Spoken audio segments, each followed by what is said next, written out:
What is good, YouTube? This is another great Wi-Fi battle I had against a guy called Stu. He does have a YouTube channel. He's a really popular guy. He has like 3,000 some subscribers or whatnot.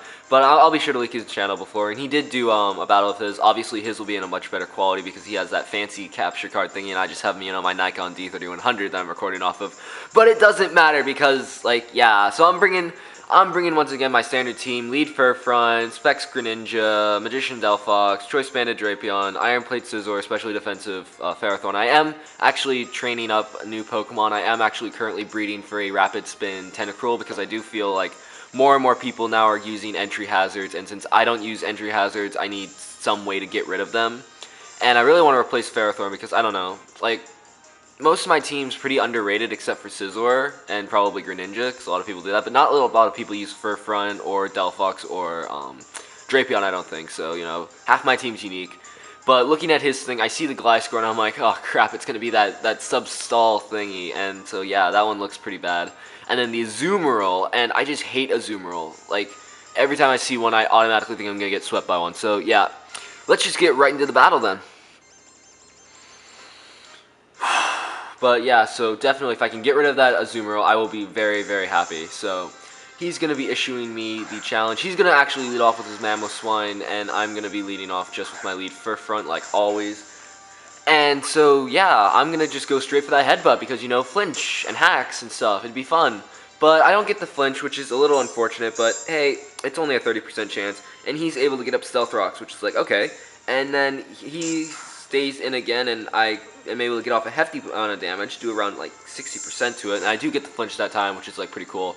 And now he's going to make the smart play, go out into his Gliscor, and Furfront cannot touch Gliscor because he literally has nothing to hit him with. Like, my set's like U-turn, Wild Charge, Sucker Punch, and Headbutt or something like that. So I can't do anything, so I am going to be forced to switch out and go into my Greninja, because Greninja, you can do stuff. And right here he makes a pretty good prediction.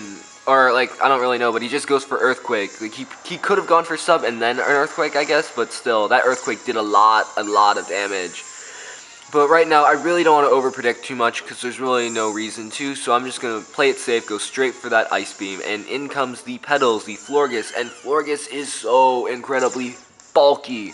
This is going to be a Stab, Specs, Ice Beam from a Greninja, max, it's timid, but still, 252 in special attack, and it eats it up like it was nothing. Oh my god, you're so bulky.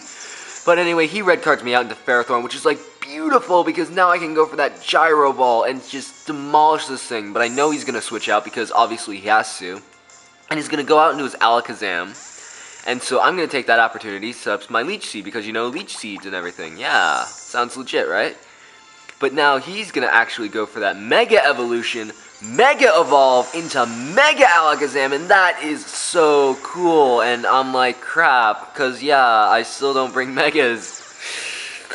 But anyway, he's going to be able to trace my Iron Barbs, which is like, okay, whatever. And then he goes for the Focus Blast, and he misses, and I'm going to say that miss didn't matter. I am max HP, max special defense, and I'm pretty sure I would be able to take it. I know I won't be able to take it very well, but I know I will be able to take it. So I'm going to say that miss didn't matter too much, and I am able to take out the Mega Alakazam, which is pretty awesome. So now in comes the Dragonite, and I'm like, I can't do anything to this Dragonite except Leech Seed. And he's going to take this opportunity, start setting up, go for that Dragon Dance, which is, now he's a +1 speed, +1 attack Dragonite is really, really scary. But I am able to get that Leech Seed off. Get that Leech Seed off on that Dragonite, which is pretty cool, because now his multi-skill is broken, and he's losing 12% every turn, which is pretty cool. And now I'm going to stay in, because really, I don't feel Ferrothorn's going to be that useful to my team anymore. I mean, I do have Scizor for that Florges and everything, and he will take Rocky Helmet and Iron Barb's damage from that Fire Punch, so, it's pretty cool and everything. So, Ferrothorn, you have to go bye-bye, unfortunately. Go tonight, come back in the morning. But anyway, now I'm done. Now I'm going to go into Mr. Max. And Mr. Max, he doesn't play games. He takes physical hits for days because he has that deliciously fur coatness. So now he's going to make the smart play, switch out, go back into his Gliscor because he knows I can't do anything to this thing. And I know I can't do anything into this thing either. But I'm really fearing the Earthquake now, and so I'm going to try and fodder off this this Furfront and just try and do a little bit of damage. But then he sets up the sub, and I'm like, it's gonna start. It's gonna start. He's gonna sub stall me to death. Crap. I'm gonna die. Cause yeah, my team isn't really like, I don't know. My team's really offensively based right now, and I don't really have that many defensive Pokemon. And all the Pokemon that I do have trained are all specially defensive, so I really have like no physical like defense thing except for Furfront, and that's really my lead. And yeah, he's not really much of a wall. I bred him for like speed and attack and flinching and stuff, but that's it. But now he's poisoned. I am able to break the sub with the second headbutt, which is pretty cool, and he's just going to go for the Earthquake. I thought for a moment he got flinched there, but nope. He just goes for the Earthquake, and because I'm so bulky, that won't be able to take me out, because yeah, Mr. Max, fur coat, bulk, everything.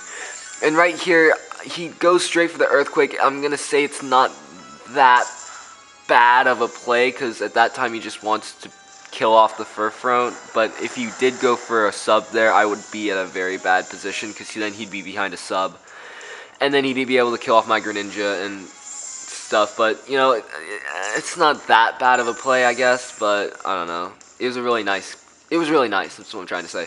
But anyway, now I can bring in my Kermit, my blue Kermit, my Greninja, except it's not blue Kermit anymore because he's taking a nap in the PC. But anyway, he can't stay in because he knows the 4-time super effective Ice Beam's heading his way, so he's going to go into Florges, thinking, Florges, you're pretty bulky, right? You can take that. Wrong! Specs Ice Beam does a solid, like, 30% or something like that, and I do get the freeze hacks. Freeze did not matter whatsoever because I'm just able to now 2 KO that thing because, yeah, Specs Ice Beam, stab, it's protein, it's Greninja, it's just Greninja. So yeah, now I know the Aqua Jet's coming, so I feel relatively safe just foddering off this this Greninja, because really, what's Greninja gonna do? It can't survive another Stealth Rock switch in probably. So now in comes my Scizor, and I know I can take any one hit, and I also know that he's probably gonna switch out too because you know Scizor has a pretty good matchup. But he just goes and he goes straight for an Aqua Jet, and I'm like, okay. And that does a lot of damage because, yeah, it's Choice Banded and everything. But I am now able to get up to +2 with that Swords Dance, and I know for a fact I can outspeed because, you know, Scizor has a higher base speed than Azumarill. And able to kill off that Azumarill, I'm like, yes, yes, I am not getting swept by you again. Down in your face! So, I'm sorry, I just really hate Azumarill that much. But now in comes the Gliscor. And I know I can take one hit because I am relatively bulky, and I do, and I go for that double hit. I go for that double hit because I know the Bullet Punch wouldn't be doing that much, and because you know I'm at +2, it's Technikin boosted and all that stuff, and I'm able to now go and finish him off with another Bullet Punch, which is pretty awesome. I wasn't for a moment there. I thought the Bullet Punch wouldn't kill, but yeah, it did. And now in comes the Mamoswine, and he did tell me after the battle that it was Sash, but that Ice Shard almost kills me. Oh, it's like so close. But even if it did, it still didn't. I'm just gonna say that didn't really matter because I still do have my Choice Banded Drapion in my back pocket, and I think I have like a couple other Pokemon too. I can't quite remember what I have. But anyway, now in comes the Dragonite, and I can just kill that thing off with Bullet Punch. I thought for a moment it wouldn't kill, but then I'm like, no, it's on my +2. Yeah, it's stab. It's Technikin boosted and stuff, and I'm at +2. So yeah. That leaves him. Oh yeah, I had my Delphox left. I had my Delphox and I had my Drapion left. So even if the Ice Shard would have killed me, I still would have been in a pretty good position. So yeah, that was the battle. So I hope you enjoyed it. I hope you enjoyed my narration. As always, check out my opponent. He's a pretty good battler. If you're coming over from his channel and watching this, hi, my name's BlazeShadowthorn, and I do Pokemon narrations, and I suck at doing them. So yeah, that's gonna be it. So see y'all next time. Bye.